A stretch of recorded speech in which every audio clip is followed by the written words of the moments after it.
apologize because I couldn't go live on my phone. My page is. April 12th, 2018, 3 p.m., Shreveport, Louisiana. A woman goes live on Facebook, but this isn't a normal live stream. She's sitting there, visibly terrified, reading from what sounds like a script. Yes, I know I was wrong. I ain't have no business going off like that. Her voice is shaking. In the background, you can hear a man's voice. Yes, what? Say it right. And then, bang, a gunshot. She screams. The live stream continues. Now apologize, bitch. This is Rennita Nunu Williams, 27 years old, mother of 3, being held hostage by her ex-boyfriend Jonathan Robinson in her own home. He's forcing her to apologize on Facebook Live to his new girlfriend for talking shit about their relationship. Yes, I know I was wrong. I ain't have no business going off like that, but... Thousands are watching. Her family is watching. Friends are frantically calling 911. And for the next hour and a half, police will surround the house in a standoff while Jonathan holds Rennita and her brother at gunpoint. By the time it's over, Rennita will be shot 4 times and dead. 2 police officers will be shot. Jonathan will fire 20 to 30 rounds at police. And it will all be broadcast live on Facebook. Disclaimer. This story contains descriptions of a murder broadcast on social media. We tell Rennita's story to show the deadly consequences of domestic violence and social media conflicts.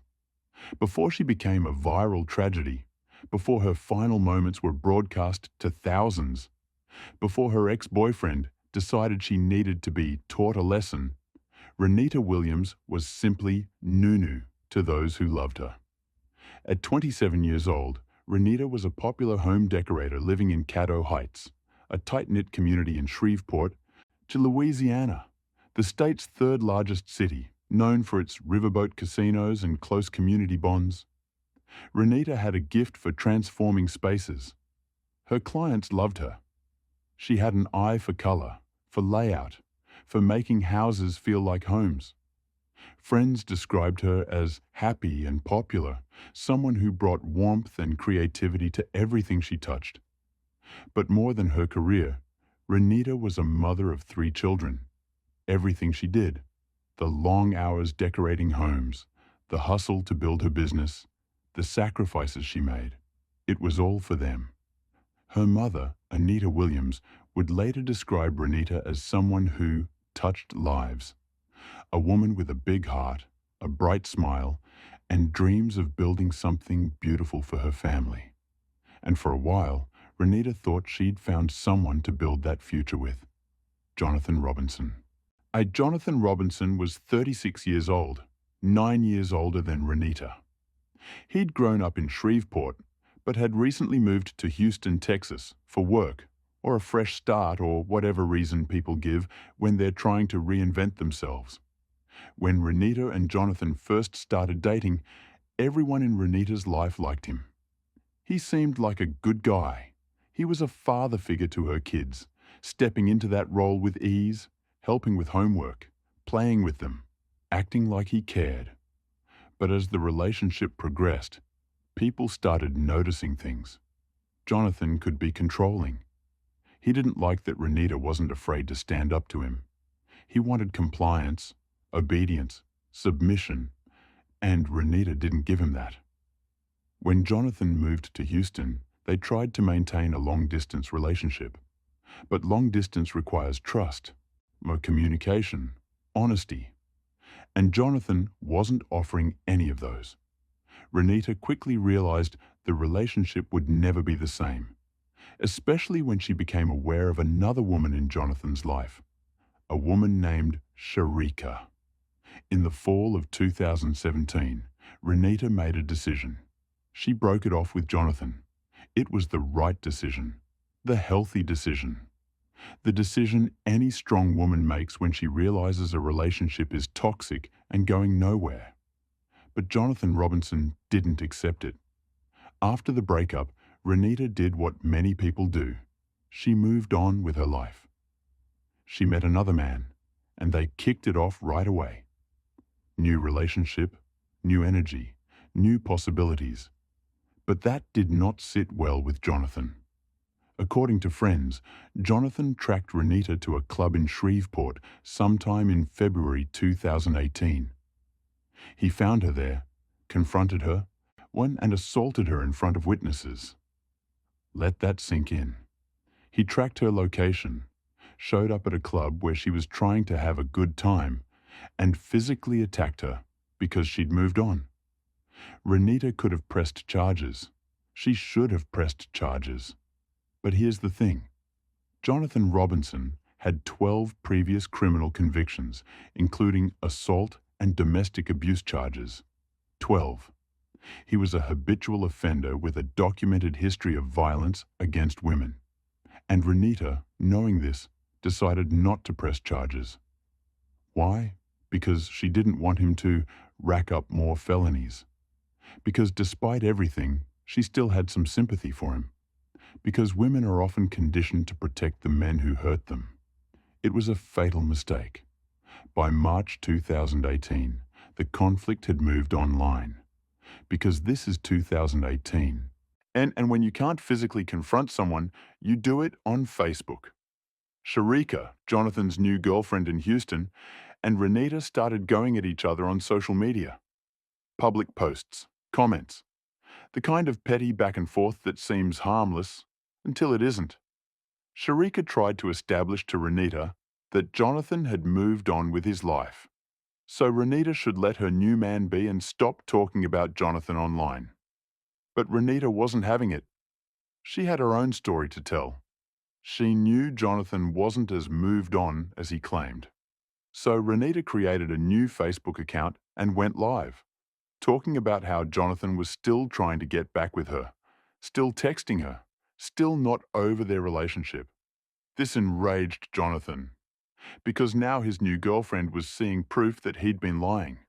Now his carefully constructed narrative was falling apart. Now Rennita was embarrassing him publicly. And for a man like Jonathan Robinson, a man with 12 prior convictions, a man who'd already assaulted Rennita once for moving on, a man who couldn't handle rejection or loss of control, this public humiliation was unacceptable. So he decided to do something about it. Thursday, April 12th, 2018. Rennita was at home in Caddo Heights with her brother and her mother, Anita Williams. It was a normal afternoon. They were probably just hanging out, talking, relaxing. And then Jonathan Robinson showed up.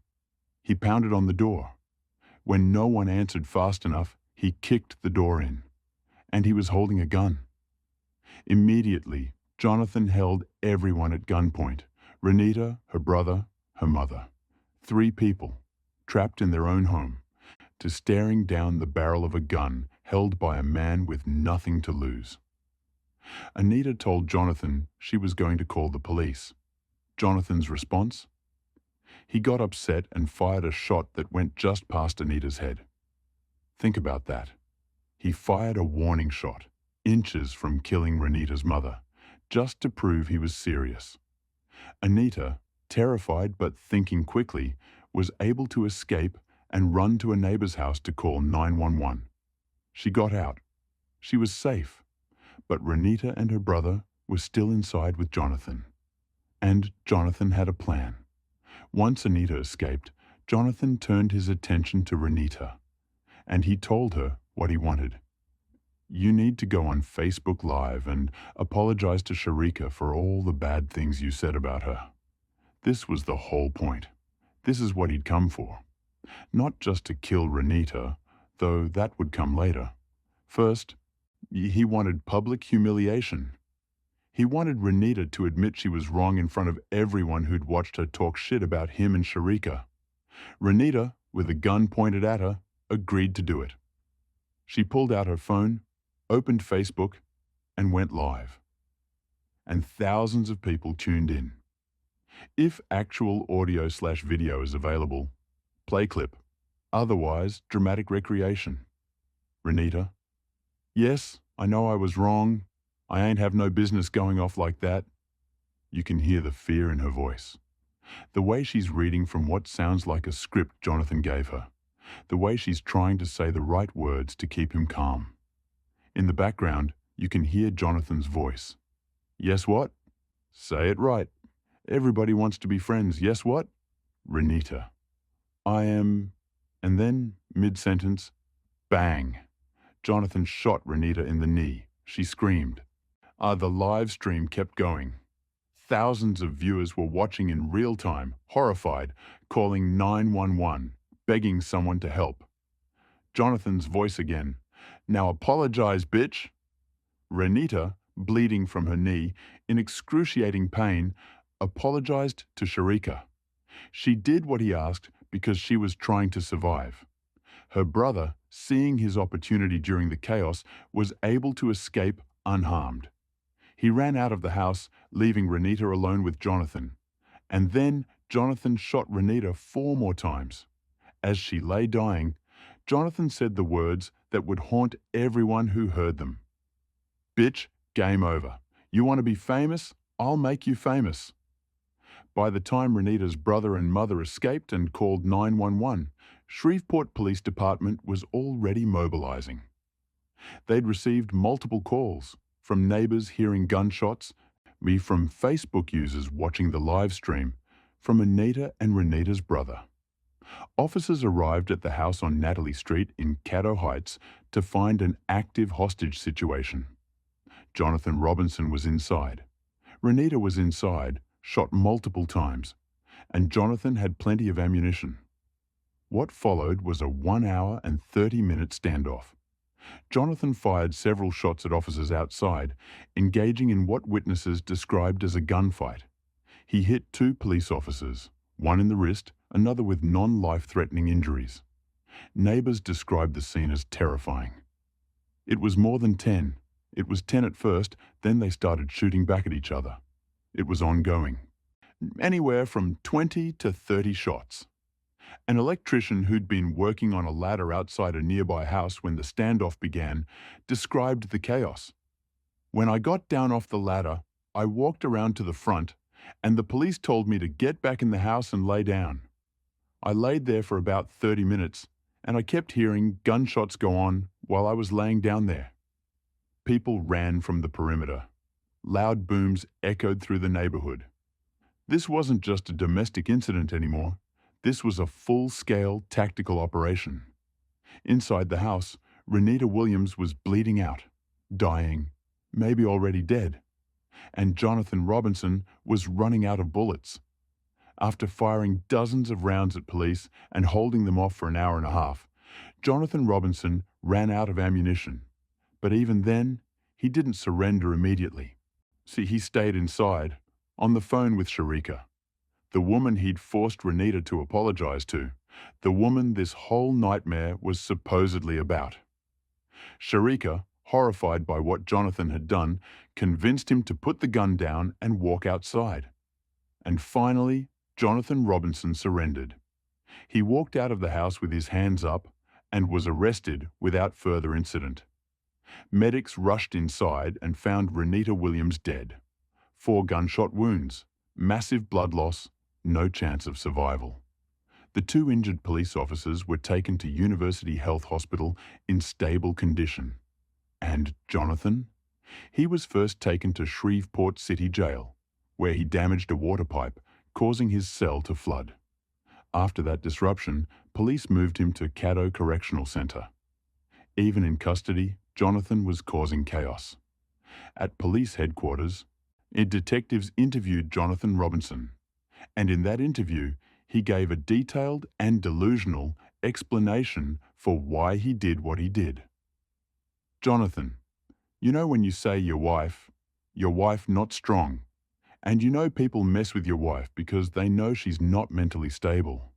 There ain't no excuse for what I did, but I didn't want to hurt her so much. I just got tired of people hurting her.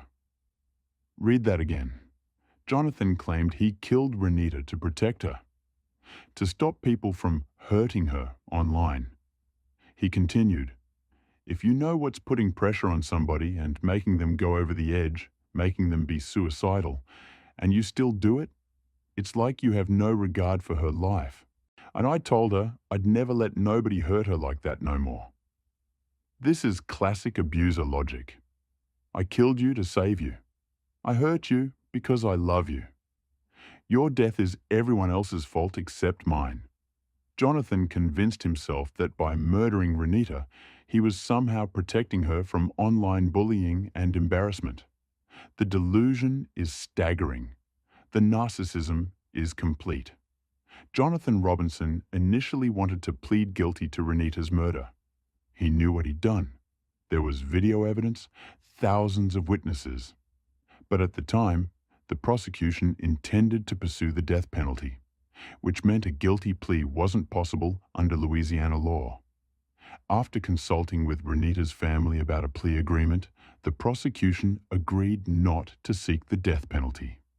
In January 2019, Jonathan Robinson pleaded guilty to first-degree murder and was sentenced to life in prison without the possibility of parole. An additional 100 years for shooting at police officers. Jonathan Robinson will die in prison. He will never walk free. He will never hurt another woman. Rennita's mother, Anita Williams, spoke about the sentencing. I didn't believe in killing nobody. I never believed in killing nobody. Not just him, nobody. So I'm glad justice was served. Everything is gone. Everything's okay. I feel a lot better now. Me and my family can go on with our life. It's over with. She continued with heartbreaking wisdom. It hurts me so bad. But killing Jonathan is not going to bring Rennita back. No whatsoever. The decision has been made, and that's what it is. April 12th, 2018. Rennita Nunu Williams, 27 years old, the mother of 3, was forced to apologize on Facebook Live to her ex-boyfriend's new girlfriend. Then he shot her in the knee, made her apologize again, then shot her 4 more times and said, "Bitch, game over. You want to be famous? I'll make you famous." Thousands watched. Her family watched. Friends called 911. Police surrounded the house. And Rennita died on camera. If you're in an abusive relationship, don't engage in social media wars with your ex. Press charges every time they assault you. Don't protect abusers from more felonies. They've earned them resources. National Domestic Violence Hotline 1-800-7-997-233. Text START to 88788. Rennita Williams left behind 3 children, a grieving mother, and a community that loved her. At her funeral, hundreds came to honor her memory. Her pastor said, "I think she would want every female to know that domestic violence should not be tolerated in any shape, form, or energy. It doesn't start with a fist. It starts with love." Rest in power, Nunu. You deserved so much better.